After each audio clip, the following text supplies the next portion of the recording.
Question time. And what was really interesting wasn't what the panel said. I mean, the truth is, it rarely is. It's what the public have to say, as we know only too well here at LBC. But there were 4 members of that audience during the course of that recording who said they wanted somebody to give this country clear and strong leadership. And that came from Leavers and from Remainers. Just please, Prime Minister, tell us exactly how we're going and how we're going to get there. Now, the day after that, of course, it was Mrs May's speech. Her 3rd major speech on the European Union. It started off, of course, in January last year with Lancaster House. It was followed up with the Florence speech. And now this. And it's interesting, during that speech, she mentioned the word clear 12 times. It is clear. And I'm asking you, do you think Mrs May's speech has made things clearer? You know, are you clear what her Brexit plan is? Well, this morning, she was doing a debrief of that speech with Andrew Marr. Let's listen to her. Yes, what I was doing in this speech was setting out an ambitious vision of the future economic partnership that we want the UK to have with the European Union once we've left. And it was a vision that was ambitious, but it was also practically based and therefore a credible vision. It goes beyond anything that the European Union has done before in free trade agreements, because it's very broad. So it was covering issues like industrial goods, like cars, but also financial services, energy, transport, law, science, agriculture, fisheries. So it was setting out that ambitious vision, but also speaking to people here in the UK and saying... Quite bluntly. You were quite blunt. Well, I was being straight with people. I think it's important to be straight with people. But there's also one of the messages behind the speech, I think, was to say to people, as I think most members of the public feel, that the time for arguing, you know, either side of the referendum has gone. Actually, this was about setting out an ambition for our future, and also saying to the European Union and the 27 and also the European Commission, we've set out what we want, we've set out where we think we can have this ambitious relationship that's good for prosperity on both sides. Let's get on with it. And now it's crunch time. And in the course of the speech, I thought you buried a couple of the sort of famous sayings that have dogged the Brexit talks. Liam Fox's terribly cheerful assertion this was going to be the easiest negotiation in human history. It's not been like that, has it? Well, in one sense, we're doing a very simple thing. We're leaving the European Union. In another sense, of course, having been a member of the EU for over 40 years, there's a complexity to the relationship that we've developed. And what I was setting out in the speech today was showing how, in a very practical way, we can move forward on parts of those relationships. So, just for example, you know, if somebody's building cars here in the UK, they're probably using parts that have come from parts of the European Union, go selling back and forth the whole time. And selling. And I was saying we recognise that because we recognise the importance of people's jobs. What I set out today was a way we can continue to trade that ensures we maintain those jobs. So there you have it. And goodness me, she has got some work to do, you know, because a YouGov poll that was put out the day before the speech showed a 12-point drop in the proportion of people who think the Conservatives' policy on Brexit is clear. So actually, out there in the country, there is a collapse of confidence in terms of knowing exactly where this government wants to take us. And you know, the number of people who now feel optimistic about the way Brexit's going. And bear in mind, we're coming up for the anniversary of the triggering of Article 50. Just 8% of voters feel more optimistic about Brexit than compared to a year ago, with 3 or 4 times that number feeling less optimistic. So no one doubts that she's got a very difficult job. No one doubts she's got a cabinet that is split down the middle. She's got on the backbenches people like Ken Clarke, who I was with on Thursday evening. Always good value, Ken, and you know, fun to be with, but he's making it pretty clear he'll go against the government whatever they try to do. There's Anna Soubry out there and others, so the parliamentary numbers are tight. It's tough for her. And in this speech, she did set out in terms of how a trade deal could be put together, perhaps more detail than we've seen before. The trouble with putting out technical detail is very few people understand it, including virtually everybody sitting in Parliament itself. For me, the real problem with that speech on Thursday is that she needed to stand up and say, we will not be bullied and talked down to by Barnier or Juncker or any of them. We will not have threats of punishment clauses. We will not let this lie. And I feel she needs to be a lot more assertive with these people because, they are playing for the future survival of the European Union. They're prepared to do anything. And the other thing that really worried me was during the referendum in the last couple of weeks, I was often asked, well, what if economic logic doesn't prevail? They sell us £80 billion worth of goods every year more than we sell them. But what if economic logic doesn't prevail and they try and put forward a deal that frankly is too expensive and unacceptable? And I said no deal is better than a bad deal. And I really believed that and I really meant that. And it was interesting that was language that the Prime Minister picked up. And the point is, folks, if you go into any negotiation, whether it's in business or politics or in life, you have to have a big stick with you. And you have to be able to say, look, if this goes wrong, we are walking away. It's the only possible way that the European Commission will take you seriously. And yet in this speech, she said, we will not be buffeted by demands to threaten a walkout. So it sounds to me like no deal is better than a bad deal ceases to be our negotiating position, and I think that puts us in a very much worse place.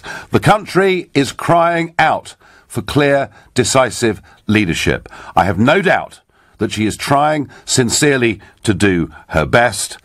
I just do not think, frankly, she's up to this job. That's my view. Tell me what you think. Maybe you disagree with that fundamentally.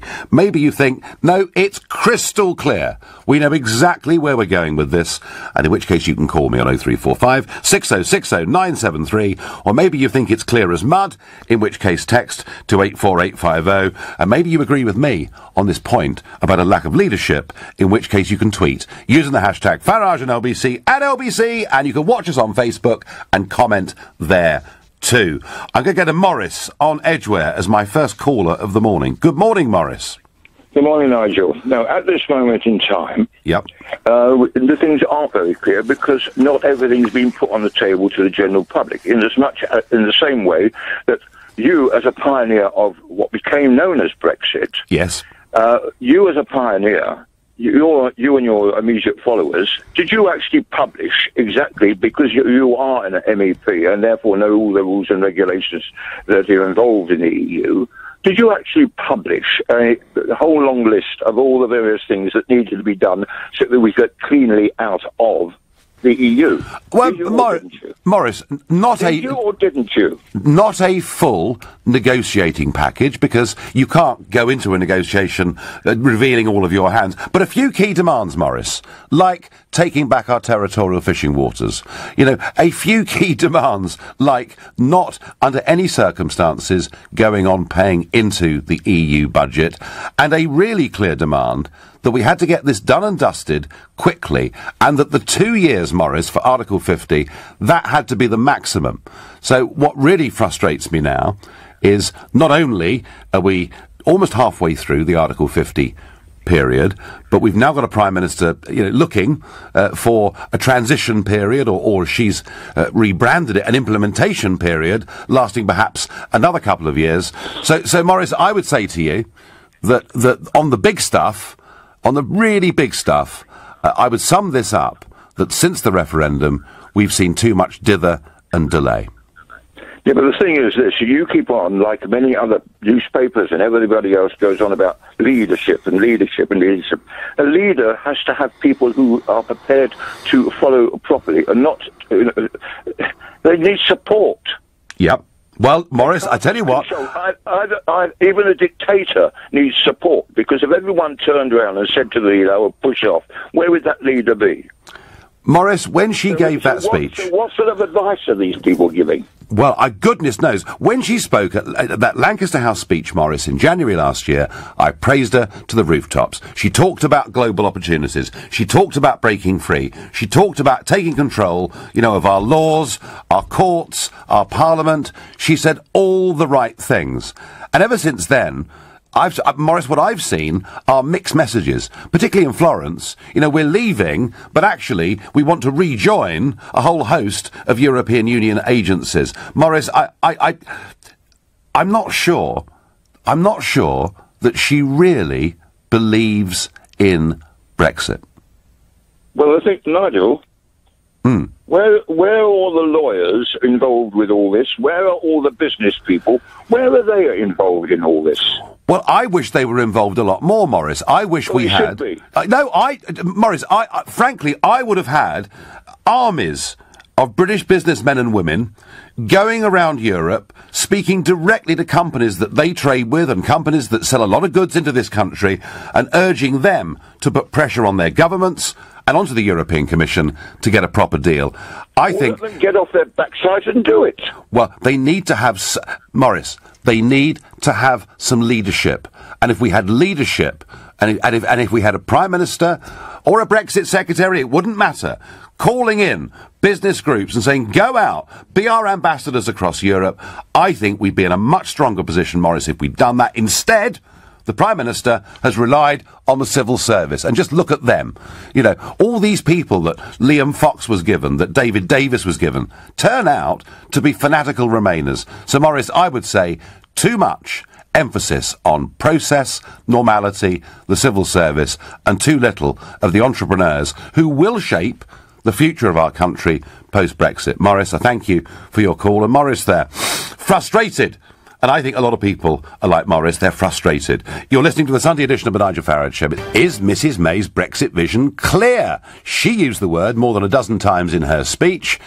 I'm not so sure that it is. I'm not so sure we're getting quite the leadership that we need. Sean says to me on Facebook, a good deal for Britain will never be on the table as the EU don't want other countries to leave. Well, yeah, I rather agree with that. Anna says, Nigel, why don't you make some clear propositions? Well, I thought I had. But interestingly, in the second hour today, from 11 o'clock, we will talk about European politics. It's the Italian general election today. We'll also talk about what's been happening in Germany over the course of the last few months. A new coalition has been formed. Interestingly, part of that coalition agreement is a commitment from the new government of Germany to introduce a financial transaction tax. And that means on any trade done, within financial markets, a 1% tax would be surcharged. That would literally devastate liquidity in many of the money markets, in many of the commodity markets, and yet the German government and this has been talked about for years, but the German government are about to give this a new lease of life. I wonder what would happen if during the so-called implementation period the Germans managed to get a majority to push on for a financial transaction tax. Is this a threat to the City of London? No, it's an opportunity. Because what it says is that Europe is determined to go ahead with this piece of legislation. And once we're outside of all of this, we will have a great competitive advantage. And I've had enough of this ludicrous argument that says that all rules and all laws should be the same between European countries. No, they shouldn't. Over 80% of the UK economy are transactions that take place within this country and have nothing to do with trade with Europe or the rest of the world. And yet, as members of a single market, all 80% of our domestic economy is bound by European laws, and it's time we had a bit more vision and we broke free of it and tried to maximise the possibilities that Brexit gives us. Annabelle is calling from Twickenham. Good morning, Annabelle. Oh, hello, Nigel. So, did Mrs May set out her stall in such a way that you feel that you know exactly where we're going? No, I didn't. I thought that she was weak, and I think that she should have said that she was prepared to walk, because then that would have given a clear signal to the European Union that she meant business. Only she doesn't, unfortunately, and it seems obvious. She's a technocrat. She's not a Prime Minister. As somebody said on one of the BBC programmes yesterday, they said that she was a middle manager. She wasn't a leader. I think the whole country knows of that, and that was a foreign correspondent that said that. Yeah, I mean, it sounds a bit cruel, Annabelle, to say these things about the Prime Minister, but I have to say I do rather agree with you. Well, this wasn't what I said. That was what a Chinese person said. I think there is a very a very technocratic approach to it. It's perfectly clear that the civil service have a very, very strong hand in this. Not only that, but I've said it before on many an occasion, you know whose fault it really is, and I think that he's got too much of it, and that is Gavin Barwell. And if you're listening, Mr. Barwell, keep out of it and stop influencing her. Well, whether it's Gavin Barwell, Annabelle, or whether it's, Sir Humphrey, and there are lots of Sir Humphreys, and they all seem to be fanatically pro-EU. Annabelle, I think you're right. Before, she did say, no deal is better than a bad deal. I'm thinking, great. That shows we're at the table. Don't mess with us. Mr. Barnier or any of you. And then what she said in this speech on Friday, Annabelle, was, we will not be buffeted by demands to threaten a walkout. So we're not walking away, whatever the circumstances. And that, I think, sends a message to the European Union that we're soft. When the French have battles with the European Commission, they threaten to veto everything, to disrupt everything, and they generally get their way. And it seems to me that we're playing by Queensberry rules with a group of people who don't even know what that means. Annabelle, I thank you very much. Lenny says on text, I believe she was clearly negative. Well, she was not trying to be negative. I'm pleased Theresa May has reaffirmed her intention to the EU and the UK that we're leaving the single market and the customs union. Now we can concentrate on trade and the Irish border, says David. Well, one thing she did do, David, she did say we are not looking for passporting within the area of financial services. We'll be looking for a degree of equivalence. So that was at least, I think, a little bit clearer in that sector. And she did in many ways, through the technical issues of trade, put down on the table some practical ideas and some counters to Mr. Barnier. And that was a good thing, but it was very, very technical. But if you're not prepared to play really tough with these guys, I don't think you're going to get much out of it. We've got a caller from Jersey in the Channel Islands. Anthony, first-time caller to the show. Good morning. Good morning, Miss Farage. It's a real honour to speak to a fellow patriot. I'd like to, if you give me a few moments, I voted in the 1975 referendum. Yeah. And can I just take you through to before and after the referendum? Now in January the 22nd, 1972, Prime Minister Heath signed up the United Kingdom into the common market without the consent of the British people. Yes, he did. He did. Calling it the common market was the biggest deception since the Nazis were led to believe the invasion of Europe, D-Day, 6th of June, 1944, would be Pas de Calais. That was a very good deception, though, Anthony, wasn't it? So sometimes deceptions of Normandy. Sometimes deceptions can be useful, can't they? Yeah. Now then, and so the misleading term "common market" was nothing more than a front for one country called Europe. Now, prior to the referendum, May 13th, 1975, inflation was 21%. May 16th, 1975, the pound sank on the foreign exchange to lose 25.2% of its 1971 value. Anthony, listen, we were going through terrible economic turmoil back in the 1970s, and in some ways, perhaps that's why we did vote by 2-1 to stay part of the common market, because it was sold as economic salvation. But I agree with you. It was the most gigantic lie that has been told in peacetime to the British people. It was an absolute disgrace, and all three parties were willfully part of it. But if we fast forward, 45 years to where we are now, do you believe that Mrs. May is the right woman to lead us through Brexit? And did you get from her message the clarity that she sought to give you? Well, as I say, if it comes to fruition, then yeah. But at the moment, I'm very doubtful because of the lies that were told in 1975. regarding, because apparently Harold Wilson, he got some concession, but never materialised. Well, yeah, even he admitted that the concessions were limited, and when David Cameron... He was supposed to go, he didn't get it, but... No, and David Cameron tried the same trick on us, and we weren't going to be suckered twice. So where's it going to end, Anthony, in your view? Pardon? Well,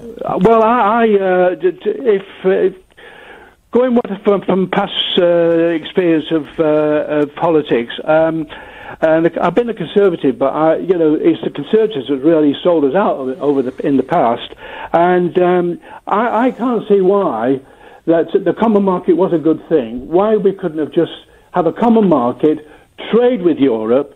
But as Winston Churchill did say, be in Europe, but not of Europe. Yeah, yeah. Well, that's what we have to have all these directives, and for them to tell us what we can do and what we can't do. And incidentally... Well, that's why we voted Brexit, Anthony. The fishing industry... I know. ...has lost 100,000 jobs. Yeah, I know. Now, I know. Anthony, you haven't got to convince me, and we've done fishing on this programme many times. Anthony, I thank you for your passion. I'm going to go to Neil in Canterbury, a first-time caller to the show. Good morning, Neil. Good morning, Nigel. How are you? I am fine. I don't think we're getting the clarity we deserve, though. Right, so I'd like to widen the conversation. So I just want to make the point that you and I will never, never agree on Brexit, okay? I'm an invertebrate Remainer. I think you've played your hand brilliantly in the last 10 years. I think your position is despicable. So let's just put despicable? That's a very strong word, isn't it? Neil, all I want is for us to be a self-governing nation. How is that despicable? I don't think we'll end up in that position. How is that despicable, Neil? I think you and your colleagues in all parties have led us into a position where no Prime Minister could put out clarity, because I don't think clarity can ever be achieved. Neil, listen, I can tell the passion from your side of the argument, but why is what I've done despicable? Because I think you, not you personally alone, but you and your Brexiteer leadership during the referendum told bald-faced lies that were swallowed wholesale by members of the public. And I can just say that in a straw poll of 10 of my friends who voted to exit, all of them would now vote differently, because the reality of what they voted for is beginning to hit us. And they don't believe that self-government and self-actualisation in the way you describe it is ever realised. So we're condemned to being run by unelected bureaucrats in perpetuity, are we? But I don't actually agree that is the position. That's what I'm saying. Well, they make our laws. We have never really been impacted in a way that is wholly negative for the economy, for the well-being of this nation, by European law. There is no evidence of that. There is plenty of evidence about economic impact, there is plenty of evidence about workforce impact, and there is plenty of evidence about being alone in the world, that we are a small nation and we must live as that. So you and I are just never going to agree on that analysis. No. I accept that. All right, well, let me ask you, Neil. Let me ask you, Neil. We can disagree, and I'm despicable, apparently, for reasons I haven't quite yet. Sorry, no, I said your position is despicable. Right. You as an individual, I specifically said... I tell you what. Really well. No, fine. Well, if we've reached a state, Neil, where the desire to be a self-governing nation is despicable. I don't call the European Union's original ideas despicable, but I do think where they've crushed nation-state democracy now is. Neil, I thank you. Call again, because you're a very sporting caller. You're listening to the Sunday edition of the Nigel Farage Show. Mrs May keeps using the word clear. She's making it clear as to what her Brexit position is, and yet the country doesn't seem to be getting it. Mind you, she's had a tough week, hasn't she? Just look at it. Sir John Major, Tony Blair, former Prime Ministers lining up to try and derail Brexit, and indeed, in many ways, to derail her. So it's not being made easy for her. But does the wider British public, are they crying out, as Lord Adonis demands, for a second referendum? Well, more of that in a moment. But back to my basic question, are you clear what Mrs May's plan for Brexit is? Mark is calling from Huntingdon. He's a first-time caller to the show. Good morning, Mark. Good morning, Nigel. And unlike Neil, I'm actually a fan of yours, a huge fan. So you don't think I'm too despicable, then? No, you're okay. So, Mark, and if you're a supporter of mine, you will have supported the call for the referendum. We got the referendum. We won the referendum. But here we are.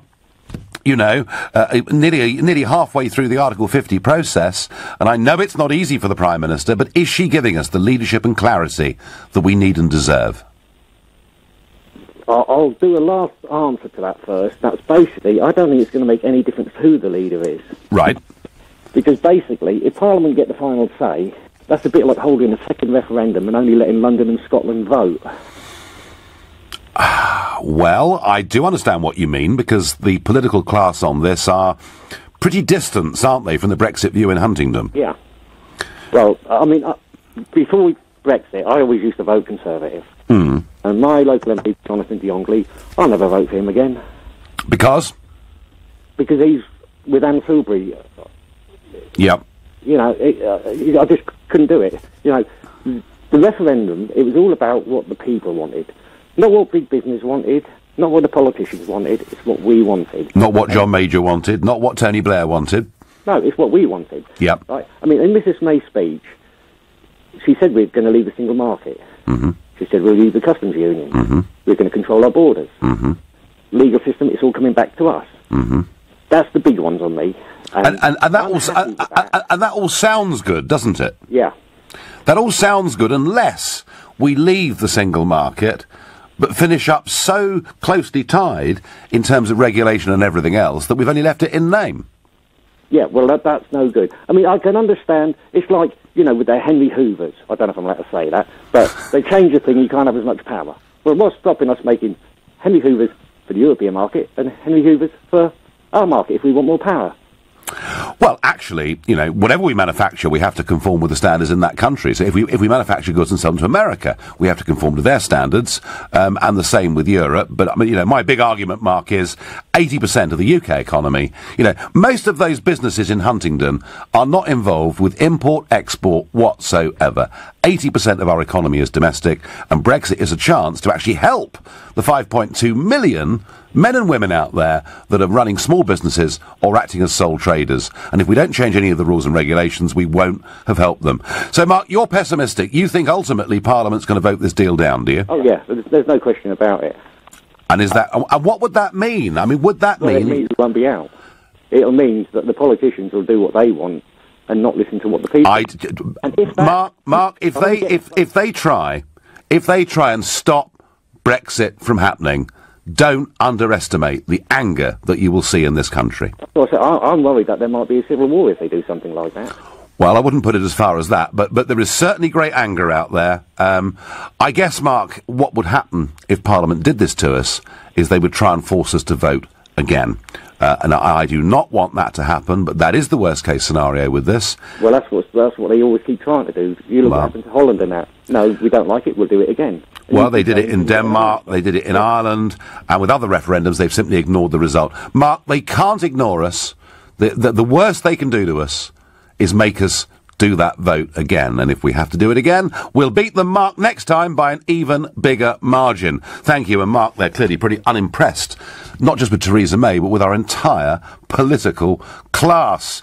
The only thing clear about Mrs May's speech is that she's not committed to a full Brexit, no clear vision on immigration or fisheries, and still wanting to keep us tied to some EU agencies. Helen, I agree with you.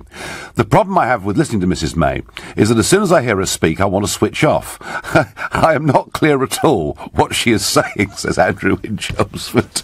And Dominic says, I usually disagree with everything at Nigel_Farage says, but on the lack of clarity from the government on Brexit, I hate to say I agree with him. Mrs May says she's clear on Brexit, but she hasn't got a clue. I think Mrs May is treating the negotiation like a poker game, and she'll only reveal her hand at the right time. And she's showed enough for now, says Chris. Well, Chris, that's an optimistic estimate of our negotiating stance. I've watched the Foreign Office. I've watched, you know, our civil service in combat with the European Union over the years, in particular during that 6-month period when Tony Blair himself held the rotating presidency of the European Union, when he promised to reform the CAP, to reinvigorate the European economy and to do most extraordinary things. And then I saw a haggard Mr Blair a couple of days before Christmas at the end of that 6 months coming into that committee room, clearly having barely slept all night and having been absolutely stuffed by the French. He'd lost game, set and match. He'd given away £7 billion of our rebate in return for nothing. Our track record, Chris, on this sort of thing isn't really very good.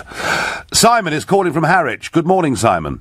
Good morning, sir. I've been a caller before. Yes, I recognise you. I'm a trade unionist, as I've said before. I'm a Labour councillor who did vote Leave.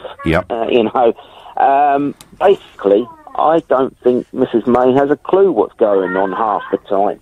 Because of the fact, I feel Simon, it sounds a bit like Jacob Rees-Mogg's household, with lots of kids running around in the background. Yeah, I have 3 children, but but that's part of the reason why I voted out, because I wanted a better future for them. Yep. I truly believe that, but I still stand by that. But what I am upset about is the lack of leadership. It feels like, why can't we say, if we've not got a good enough deal, we will walk away? Absolutely. Why can't we say that? Are we scared? Well, she did, worried? But Simon, she did say it last year, and now, and I'm going to quote it again, for the avoidance of any doubt, now on Friday she says, we will not be buffeted by demands to threaten a walkout. So it means she's going to stay whatever they do to us, and however they treat us.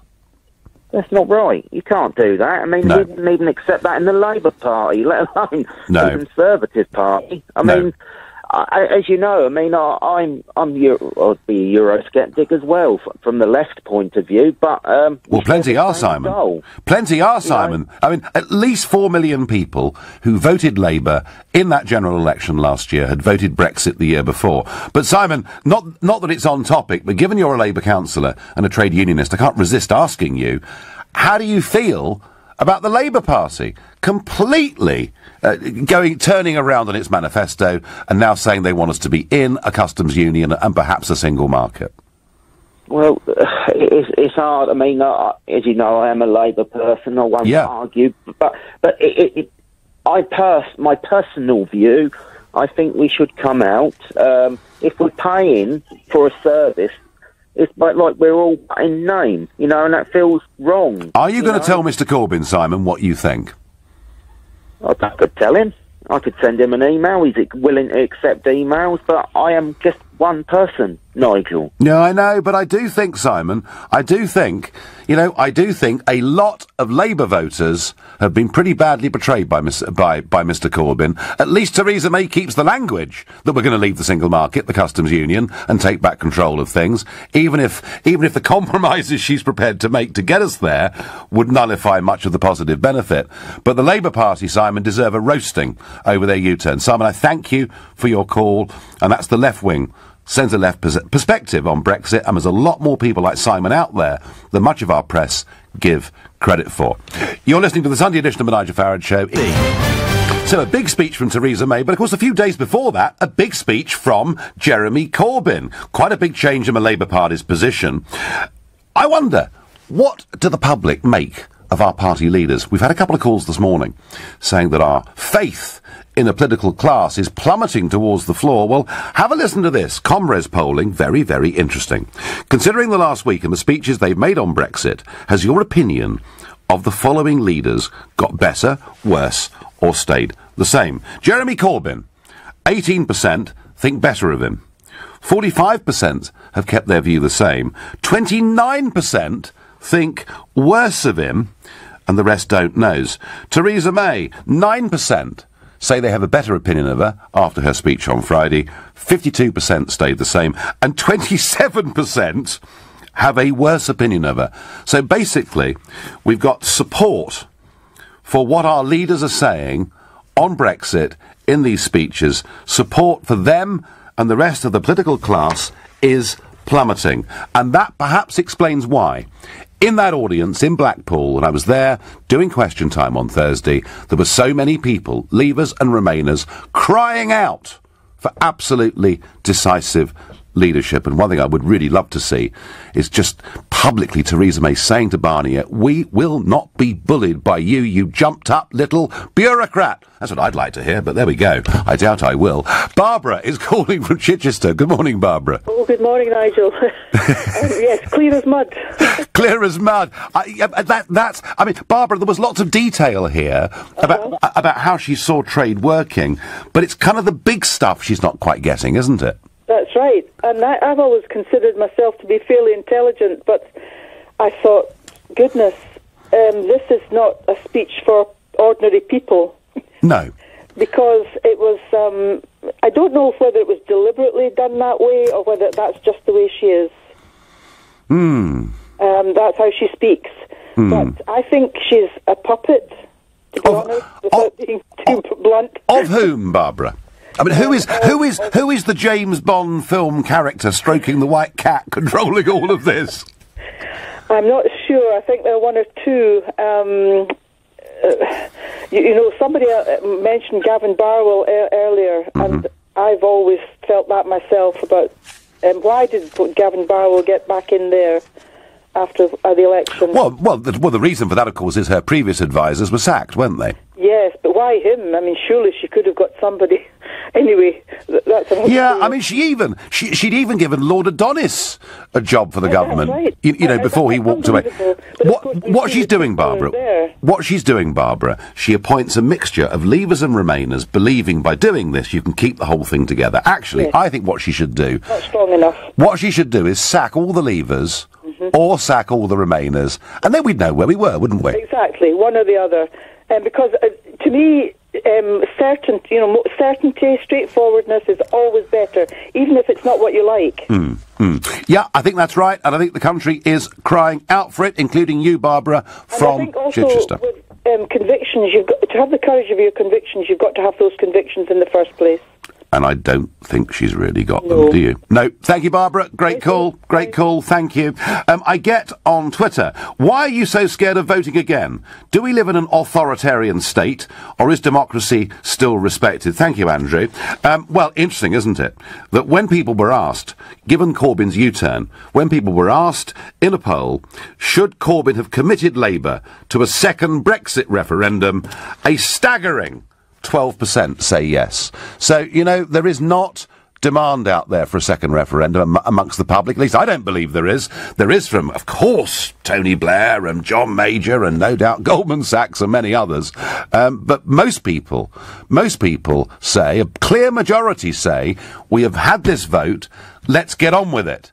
And Mrs May had picked that up, and I suspect her market research had picked that up, hence her saying, let's get on with it. And if you took some of the things she said at face value, you'd think, great. But, you know, we're dealing with bully boys, and if we're not prepared to walk away, they will walk all over us.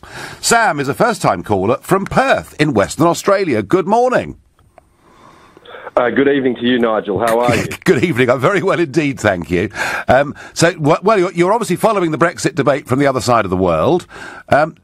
Has she shown, I mean, give us a global view, has she shown strong, decisive leadership?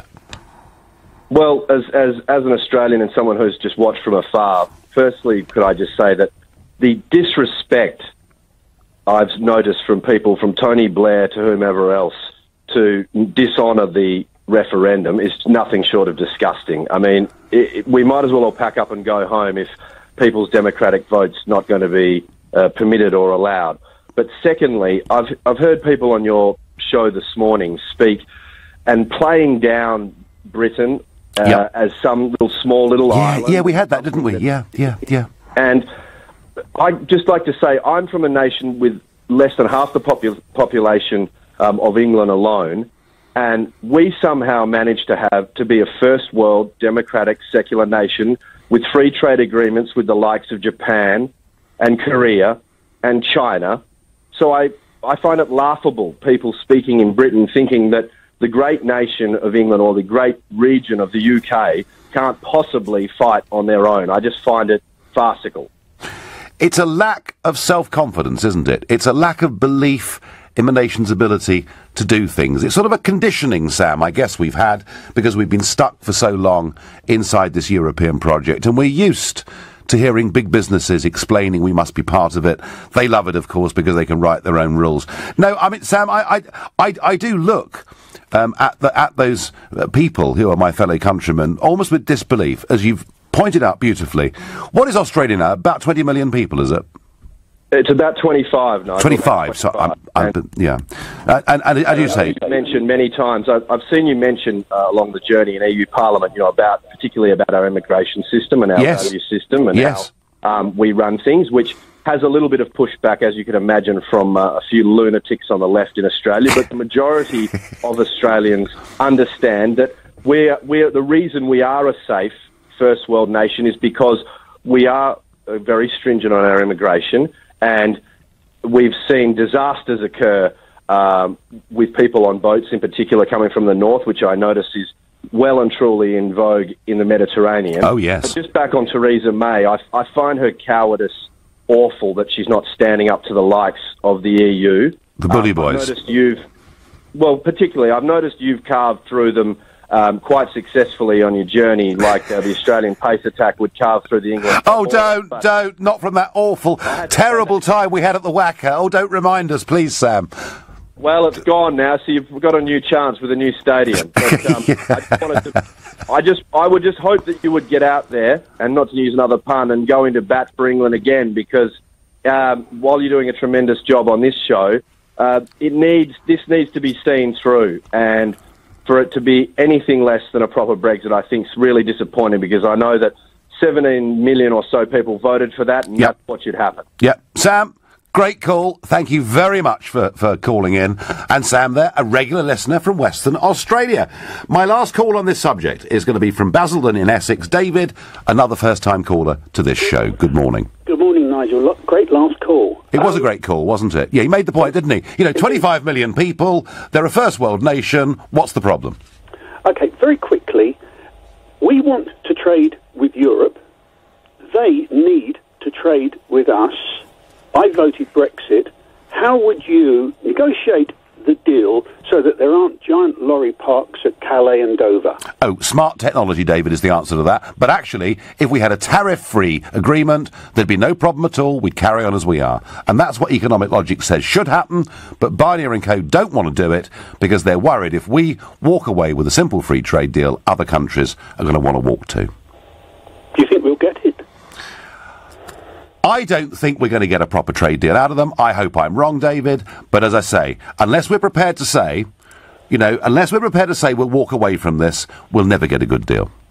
You just feel that the current politicians couldn't negotiate a discount off of a broken bag of crisps.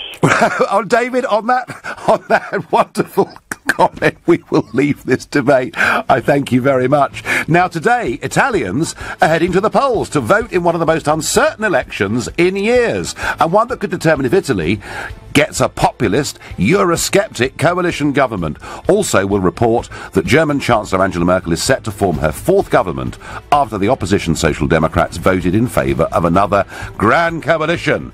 Do you sense Euroscepticism is sweeping across Europe? Tell me I'm wrong. And is the idea of coalition politics perhaps the way forward? Call 0345 6060973, text to 84850, tweet using the hashtag Farage and LBC at LBC, and watch us on Facebook. Comment there too. We're live from London next. This is International Hour. We're going to talk in this hour about Donald Trump and the European Union, two groups that absolutely loathe each other, and the beginnings, the prospects perhaps of some kind of trade war. We're going to talk about Mrs. Merkel, Germany, the fact that it's taken months and months and months to actually form a government, and we're going to talk about the Italian general election, which is taking place today. Is Euroscepticism now sweeping through Europe? I'll tell you what, it's certainly swept into the White House. I think Trump's administration are more Eurosceptic than I am, which perhaps explains what's been going on. But Italy, Italian politics. Now, I have, over these years, in the European Parliament, I've had the Northern League, who have now rebranded to the League, now a major force in Italian politics. I've had them in my group, and in 2014 I formed a new group in the European Parliament in a negotiation that took place between Beppe Grillo. And if you haven't heard of Beppe Grillo, he was Italy's best known, best paid stand-up comedian. And he formed a new party, the Five Star Party, a completely different concept in politics. The whole party is run and organised online. They select their candidates online. They choose their policies online. And I've sat with the Five Star movement ever since 2014. So a lot of these players in the Italian elections I know. I even know Silvio Berlusconi, because when I was first an MEP, he, believe it or not, did a stint there as an MEP. Italian politics is complicated. Italian politics is entertaining. Italian politics is full of arguments, the likes of which you've simply never, ever seen. I never forget, in 2009, when I was working with the Northern League, and two of their deputies came to see me in my office to talk about how we were going to form this new alliance in the European Parliament. And within about 30 seconds of the meeting beginning, they started screaming at each other, came very close to blows, left, went into the corridor, screamed some more, and the meeting was cancelled. And I thought, gosh, this is all rather bizarre. And one of their advisors said to me later, no, Nigel, it's fine. This is kind of how we do things in Italian politics. But let's try and get a big idea of who the players are in this election today. It is complicated, but earlier on I spoke to Dr. Filia Alum, and she's senior lecturer in politics and Italian from the University of Bath. And I wanted her to explain to us what these elections are about and what they mean. And I started by asking her, who are the main parties involved today? So rather than main parties, there are really three kind of main coalitions. There's a centre-left coalition, which is led by Matteo Renzi, the former Prime Minister. Then there is a centre-right coalition, which is made up of various parties led by Silvio Berlusconi. And then there is a centre, well, I'm not sure we can call it a centre, but there is another group, so there's a three-way split, and the other group is led predominantly and is led by the Five Star Movement. Now, the Five Star Movement have sort of come from nowhere. They've been led by this very charismatic comedian. But who's actually running Five Star these days? So basically, the comedian Pepe Grillo can't actually stand for a public office himself. So it's being run and being led, or the challenge or the election is being led by a young man called Luigi Di Maio, who is a 31-year-old who's come from nowhere and who's got involved in politics over the last couple of years. So he's seen as a fresh, new face. And the opinion polls, the last ones I saw at least, suggesting that Five Star will become the biggest party in Italian politics. So one of the things we need to take into account is that in Italy, by law, polls are not allowed to be released 2 weeks before the actual election. So there are these 2 weeks where we don't really know what is going on. So you're absolutely right. The last polls seem to indicate that the Five Star Movement will be the largest single party.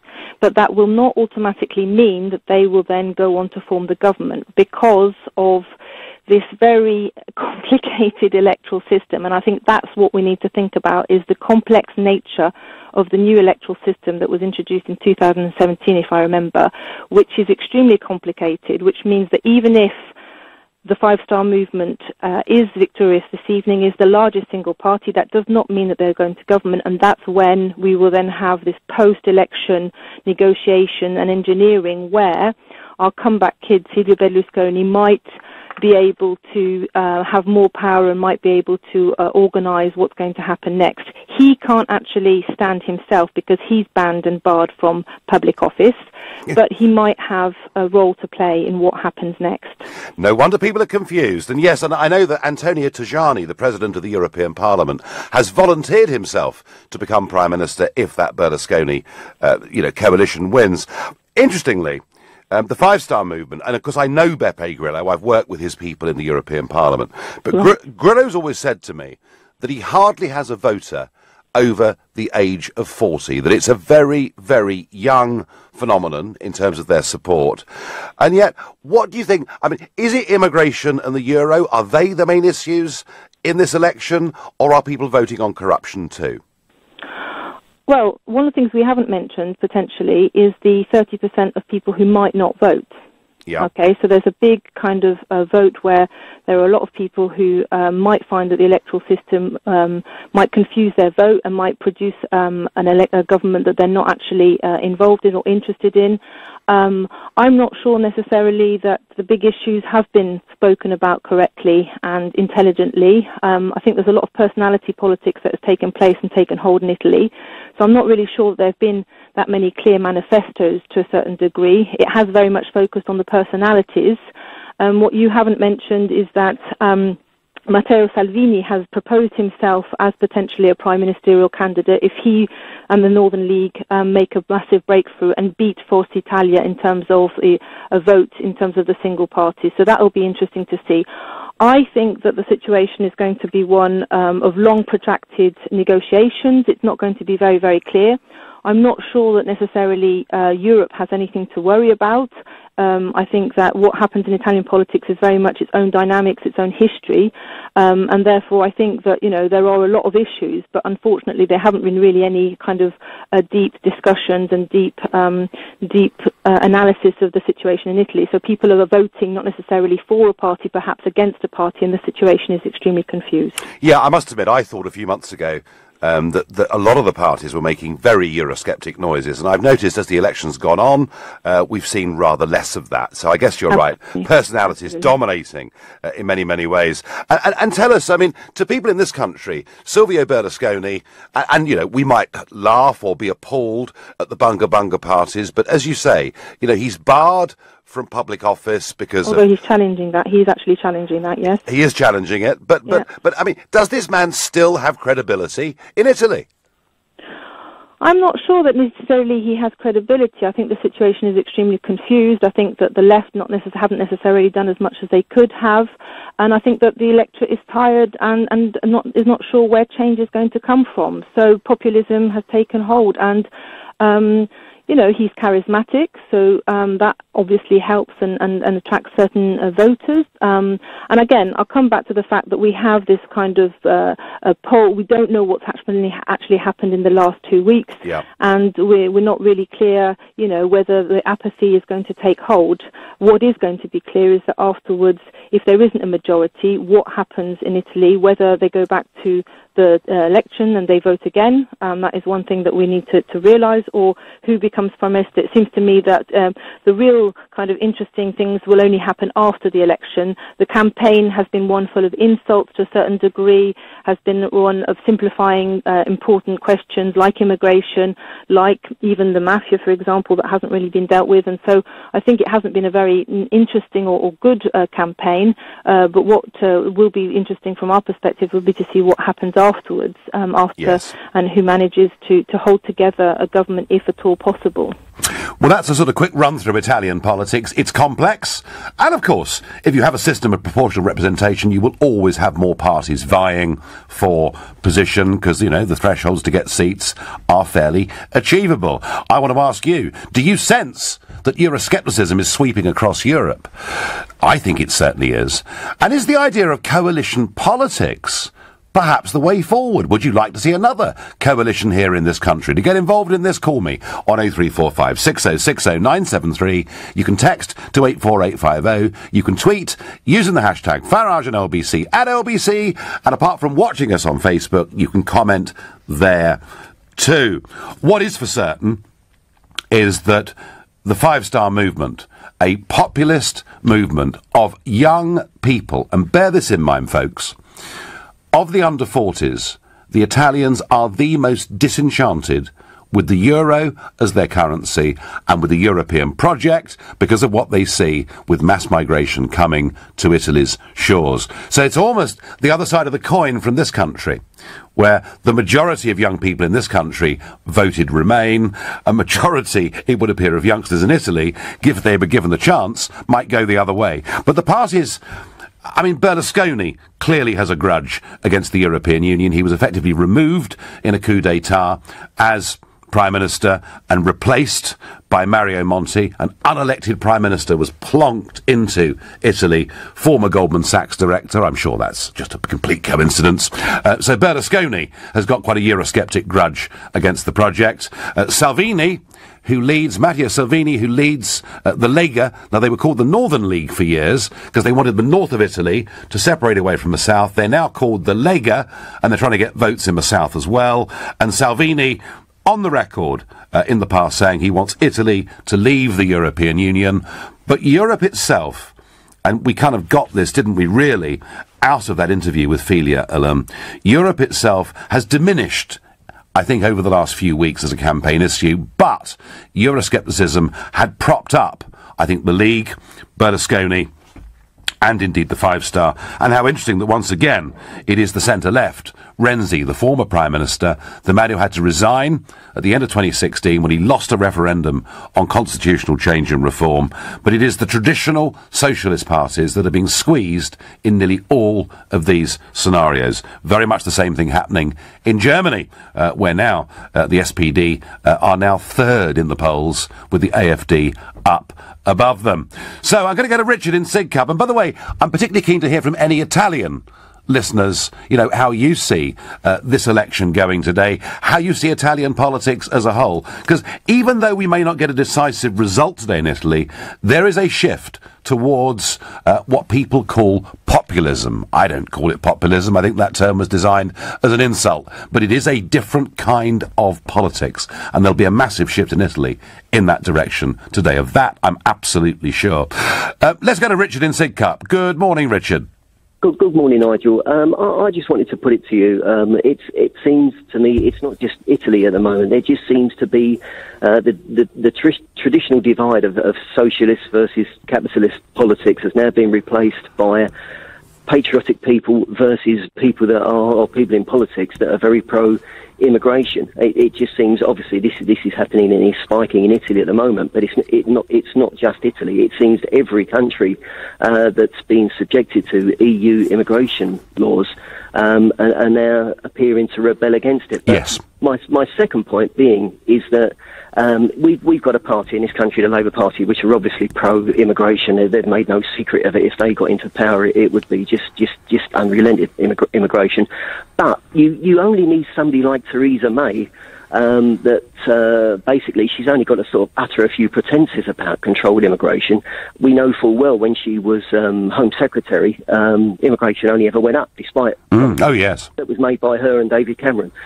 So I don't know. Is there room here for further betrayal? I mean, even if we get everything we want from our Brexit negotiations, I still wouldn't trust Theresa May with immigration. Well, Richard, they've shown no intention of doing, frankly, anything about immigration. And part of Barnier's paper that was put out the other day said that anyone that comes during the implementation/transition period will have full rights. And Mrs. May did not counter that in her speech at all. This Conservative government have no intention whatsoever to do anything significant about immigration, and that will be seen, Richard, at some point in time as a further betrayal. Richard, and thank you for the call. Richard's basic point is that European politics is now splitting.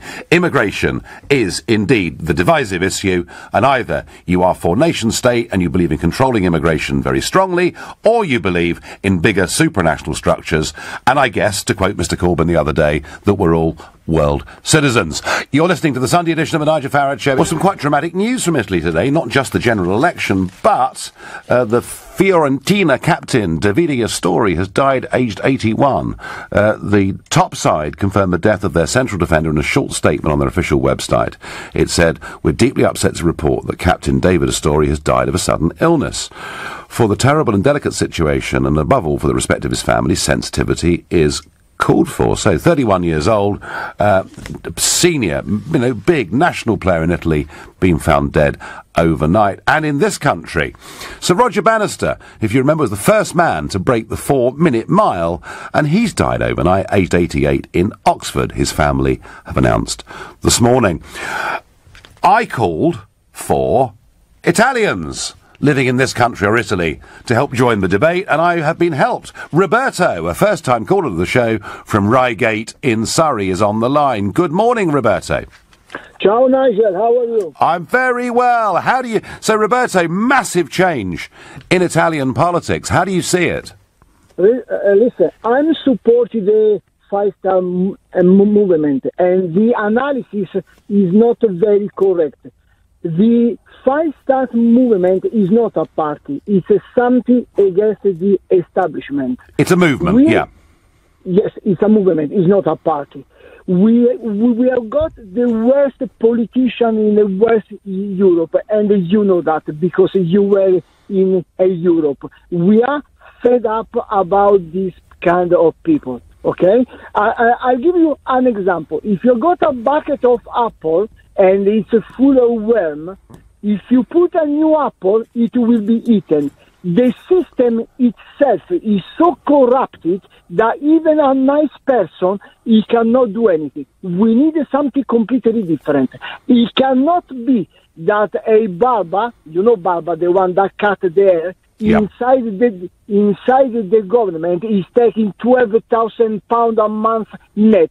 He cannot keep going in this way. We cannot keep going that the head of Lombardia region or county, you say in England, is taking more than Donald Trump. Something has to change, and it must be very strong. And well, Roberto, movement is the only one. Roberto, yes, they are the Five Star Movement. They are, of course, a registered political party, but they are in the feel of it, and in every way a movement, set up by Beppe Grillo and an internet genius called Gian Roberto Casaleggio. And I went to his office in Milano and met him some years ago. He's passed on now since, and his son David runs it. You're quite right. The Five Star Movement did start as an anti-corruption movement, but of course now they've got MEPs and MPs and mayorships in places like Rome. Some of the accusations, Roberto, that they've made against the established politicians are now beginning to be made about some of Five Star members themselves. Nigel, listen, when you got a movement that is 8-9 million people, it cannot be all perfect, okay? Yeah. But you have got a perspective of an English guy with a decent policy, okay? Brexit. You think A, I think B. There is a discussion. We don't have any more left, right, or center. We have got a group of people that they want to steal, they want to work 3 years and having a pension for 25 years. It's a nightmare. Something completely new must happen. Well, no. I mean, and Roberto, that's why they're probably going to come out as the biggest party today. And who knows if the Northern League, or now the League, given that they're trying to get votes in the South, if they exceed expectations, it may be possible that the Five Star and the Lega together could form a coalition. That is certainly not impossible. But Roberto, let me just ask you one last thing. I completely understand why the Five Star Movement came into being, with the problems of Italian politics and corruption and all the rest of it. How, as a supporter of the Five Star, are you one of those supporters pushing them for Italy to have a referendum on whether to stay in the euro? Well, this is a big... I know that is something that you are very passionate. No, forget me, because I meet their MEPs on a regular basis, and some of them are very, very Eurosceptic, others less so. Yeah.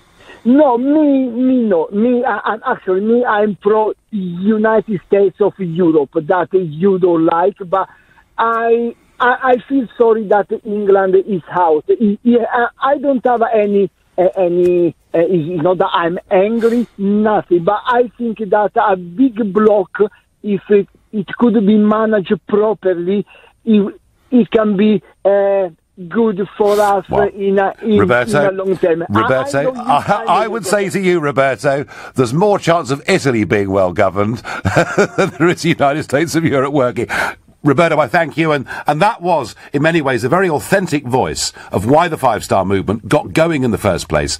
Absolute dislike and distrust of all things in Italian politics, and every one of the candidates that stands for that party will not have been in party politics of any kind before. It is an attempt at fresh start politics, and today they may well come top in the country. The biggest problem in Italy is squabbling politicians, or politicians that don't have Italy at their heart, I get. Italy, Germany, the UK, Holland show how much resentment out there is towards the EU. Yes, not in the case of Roberto, but many, many, many people who are voting Five Star, particularly the younger ones, think the euro has been a catastrophe for their country. And Bridget says, Nigel, listening to you from the beach in Fuerteventura, with a lot of very, very jealous people there, Bridget. I'm going to go to Jeffrey in Wolverhampton, a first-time caller to this show. Is Euroscepticism, and as they call it, populism, Jeffrey, sweeping the continent? Yes, I believe. Good morning, Nigel, by the way. Good morning. Yes, I believe that, it is totally. It's different over Europe than what it is in the UK, but I think for different circumstances. They have far more immigration and far more unemployment, and I think that's the deciding thing as to why the young people are getting more Eurosceptic than what they are in the UK. Yes, I think, Jeffrey, had we joined the Euro, as Mr. Blair and others wanted us to do, and the CBI, of course, and all these people who tell us now leaving would be a disaster, Ken Clarke, of course, as well. Had we joined the Euro, I suspect the youth in this country would be very Eurosceptic, but mercifully we didn't. But no, I mean, this is... So, the real question, Jeffrey, is this. People like Tony Blair think that Brexit and what's happening on the continent is a short-term blip. They believe it's an outburst of anger, and that it will subside, and that normal service will be resumed. My view, Jeffrey, is that 2016 was an historic moment in the West. Brexit and Trump, I think, were just the beginning of an absolute sea change that is going to sweep through our politics. Which of those two do you subscribe to? Oh, yeah, yes, definitely. I don't only think that it's like with Brexit and Trump. I mean, I voted Brexit. I was a big believer in it and still are.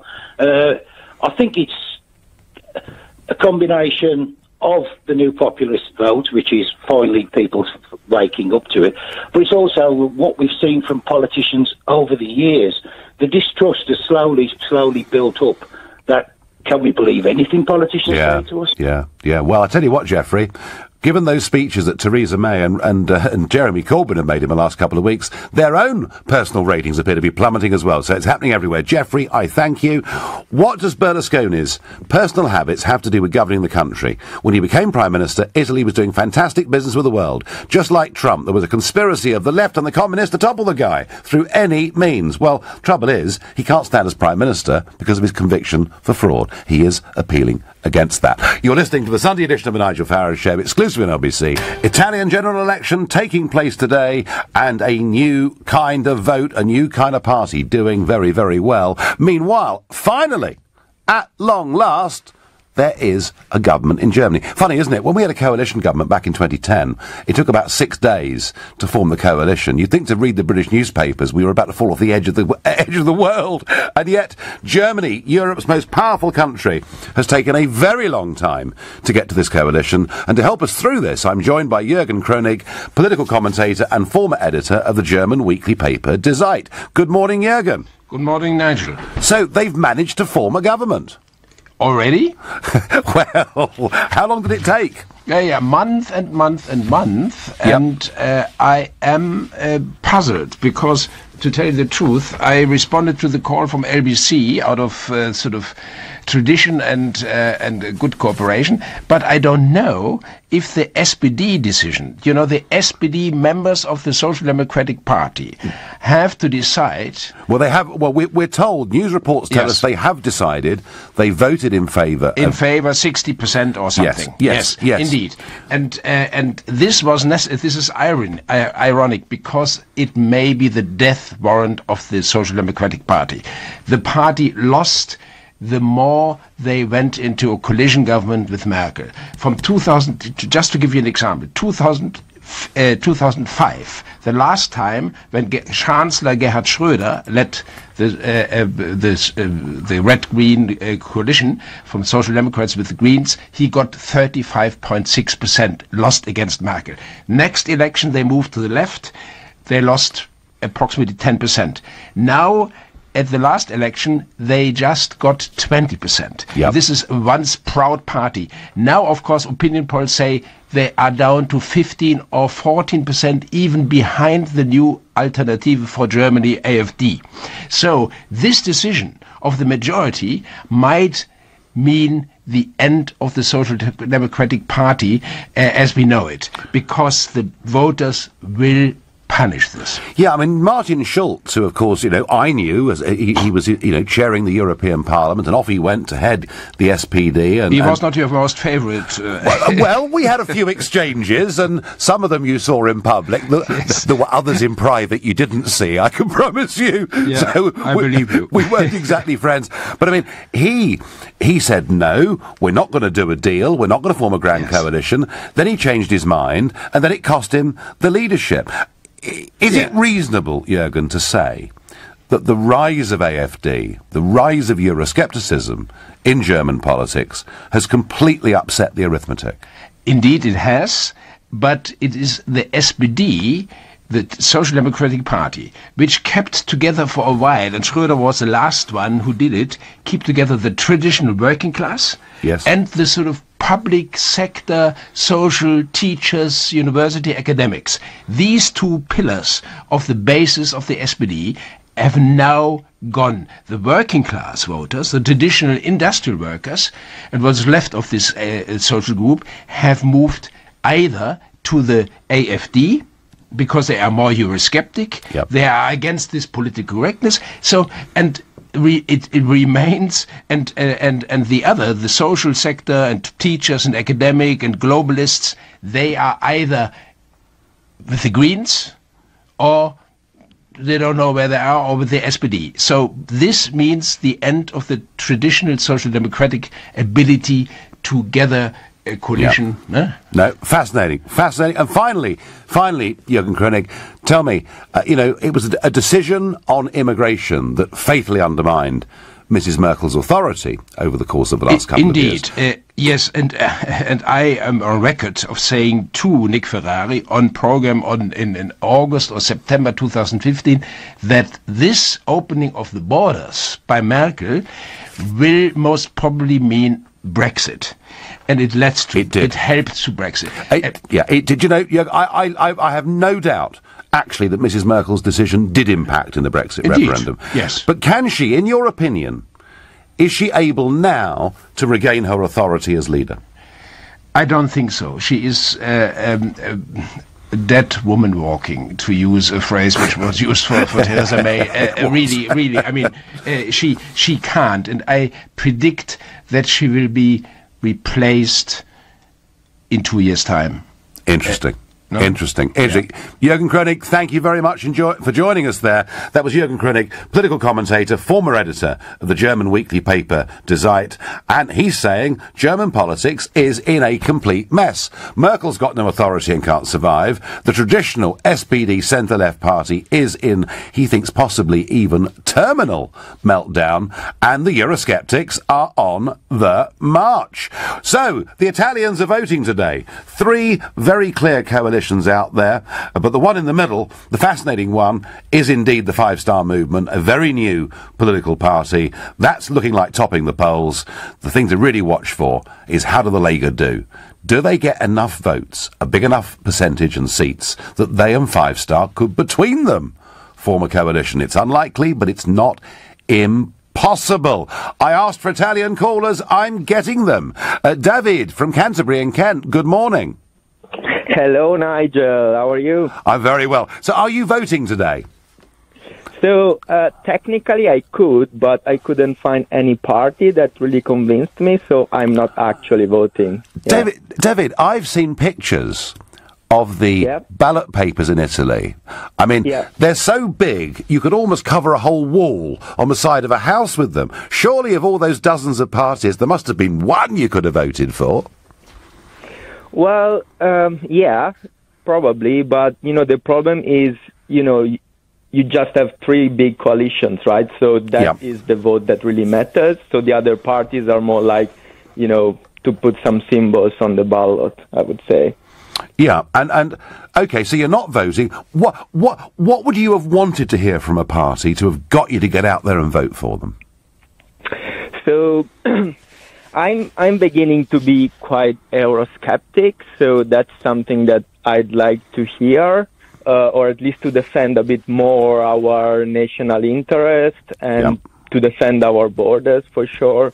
And then concentrate on investments on the labor market and innovation and technology, and that is a mix that I couldn't find in all of the parties. So on the immigration issue, I mean, you know, Berlusconi's party have been talking about it, and, you know, the Lega have been talking about deporting perhaps 600,000 illegal migrants. I mean, why wouldn't you vote Lega? So I don't really agree with their program on the treasury. So they want to modify the pension schemes, and they are really not favorable towards young people, I think, and they don't have a plan to actually improve the labor market and to have people going to work. You know, one of the big problems is youth unemployment, and I don't see them as really helping with that. So okay, well, that is important to me. Aside from your vote, you know, there is going to be a fundamental change in Italian politics today. Do you think these arguments about the euro, membership of the European Union and immigration, you know, is today's election the beginning of a Eurosceptic trend, in your opinion? Well, I guess it depends on the results, of course. Sure. The immigration is a central issue on why people are voting one coalition or the other. So I think that's a very big deal. And of course, when we have the results, we will see how much people really cared about that.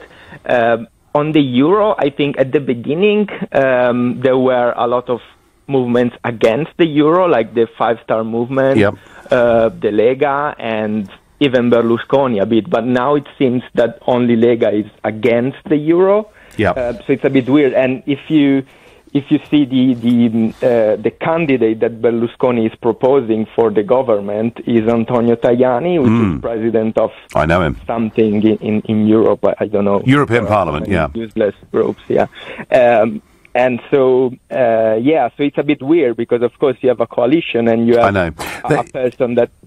They've slightly backed away, David. They've slightly backed away, apart from the Lega, from their Euroscepticism as this election's approached and as personalities and other things have dominated. David, thank you for your call there from Canterbury, an Italian who couldn't find a party to vote for, but he himself becoming more Eurosceptic. And I suspect there's a lot of people in Italy on that journey. I think so, anyway. You're listening to the Sunday edition of the Nigel Farage Show. Euroscepticism is completely reshaping German politics, and it's going to have a bit of a voice today in the Italian elections too. Maybe not quite as strong as I thought it was going to be, but it'll be there today. Of that, there's no doubt. And the other place where Euroscepticism has swept is from an Obama administration. Do you remember that guy? He was the president who came in and said that if we left the European Union, we'd be at the back of the queue, and we didn't like it very much. Well, the new incumbent is a Eurosceptic. He's Donald J. Trump. And on Friday, the European Union was talking about perhaps increasing tariffs on bourbon whiskey, Harley-Davidson motorbikes, and jeans. And a furious Donald Trump has responded, on Twitter, of course, by saying if the EU wants to further increase their already massive tariffs and barriers on US companies doing business there, we will simply apply a tax on their cars which freely pour into the US. They make it impossible for our cars and more to sell there. Big trade imbalance! Exclamation mark. Well, certainly the issue of German cars being sold in America, in the numbers they are, and with such a massive deficit, is something he's talked about many times before. I know one thing he's keen to do is to get German car companies to open plants in the States. Either way, be in no doubt about one thing. The European Union hate the Trump administration, will do anything they can publicly to damage it, and be sure, from the contacts I've got in Washington, that much of that will be reciprocated. Right, back to Euroscepticism in Europe. Nick is a first-time caller from Solihull. Good morning, Nick. Hello, Nigel. I've been fighting your corner for 20 years. 20 years? Well, Nick, there weren't many of us about 20 years ago, were there? Well, I started off with Goldsmith when he started the party off. Anyway, I was interviewed by The Guardian the day after the referendum, and because I got great big massive posters outside my house, and how big, Nick? Oh, they were the biggest you could get, 6 foot square. I had 2 of them, plus the flags. So do the neighbours just all think you're a nutter, basically? Or? No, actually, I mean, that was one of the questions the Guardian reporter said to me. I said, no, I've had an excellent response. My neighbours are actually much in favour of what you're doing. So I actually said to the Guardian reporter that I promised that there would be a domino effect. I've actually got the paper itself, which they printed, because of the way the EU has basically deserted Italy and Greece, and the countries now have become very, very Eurosceptic because of due to mass migration from North Africa into Europe, which we don't hear from the national press, is like the Mirror and the Guardian, that George Soros is funding open society to the tune of 18 billion. That's because he supports open borders, which effectively means that he wants Europe to become one of federal state, and this is just the sort of the footing of what Mr. Soros wants to do. And I believe you were writing to several ministers in the European Union to ask their meetings with him. Yeah, no, Soros said, Soros's organisation listed 246 MEPs as friends of theirs. So I wrote to them all, asking a series of questions such as, have you had meetings with Soros organisations? Have you taken money from Soros organisations? Have you spoken at conferences from Soros-funded organisations? And guess how many answers I got from them, Nick? Absolutely zippity-doo, but hey, we found the article, by the way. You're Nick Courtney, aren't you? Yes, I am, yes. Yeah, we found the Guardian article, and you were drinking champagne, apparently, that morning. Yes. Yeah, well, quite right, too. So where does, I mean, is your prediction of a domino effect, doesn't that perhaps explain why Monsieur Barnier is being so tough with us? Of course, yeah, because they're employing bullying tactics. Basically, they're holding us to ransom. They are absolutely. They do not want to give up these wonderful pensions they've got and these wonderful salaries, first-class travel, etc., because they are threatened by the Brexit vote and also the influence of Mr. Trump, who. Probably at open war with the European Union the way it's going on. Oh yeah. But. I think the younger generation are really turned off now by the bullying of the EU, their tactics, and why Mr. Barnier, an unelected, another one like Tusk and like Juncker, none of them have been elected, Nigel, and I think the younger generation need really to take a bit of a history lesson as to why 17.4 million people voted to get out. Yeah, and so, Nick, your feeling is that this Eurosceptic wave is going to continue across Europe? I absolutely do, 100%. Yeah, super. Nick, thank you for calling. Great to take Nick's call there, and I'm seeing this Guardian article the day after the referendum when they sought him out because his house was festooned in Leave posters, and there he was drinking his French champagne. Quite right, too. Will is calling from Oxford. Good morning, Will. Hi, Nigel. How are you doing? I'm doing well. So, what do you think? So you often make the point that there is this wave of Euroscepticism, particularly among people in my generation, the younger generation.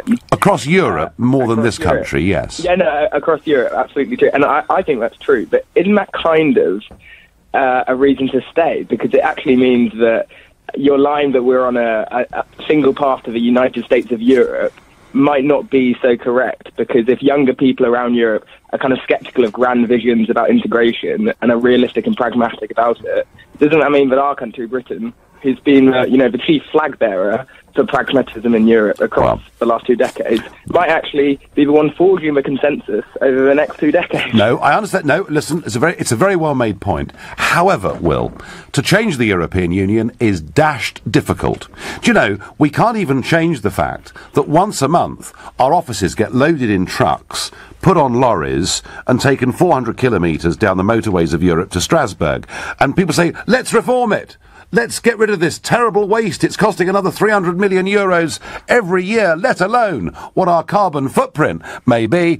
And the answer is that to reform it, you would need a unanimous vote in the Council of Ministers, and the French would never, ever vote for that. So, Will, I'm optimistic that we are seeing this youth wave of Euroscepticism in Italy and elsewhere, but I think our futures together in a new, different kind of Europe, once the European Union has gone, a cooperative Europe, that I think is the future of it, Will. And I think, frankly, to stay in the EU, because we're pleased to see the growth of youth wings voting Eurosceptic, would be taking optimism, Will, in my view, a little too far. You've been an eternal optimist for 20 years, but I think...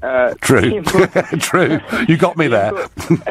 The important point is that, you have to fight for what you believe in, and you can't just walk away from a table when actually the signs are that we might finally be able to achieve some of the things that this country's been arguing for over decades. I do not believe the European Union can be reformed, will be reformed, and the lesson they've learnt from Brexit is to integrate even more deeply, which I think is leading to even further alienation. There is big change taking place across Europe. We'll see what these Italian results are today. We'll see what coalition government gets formed.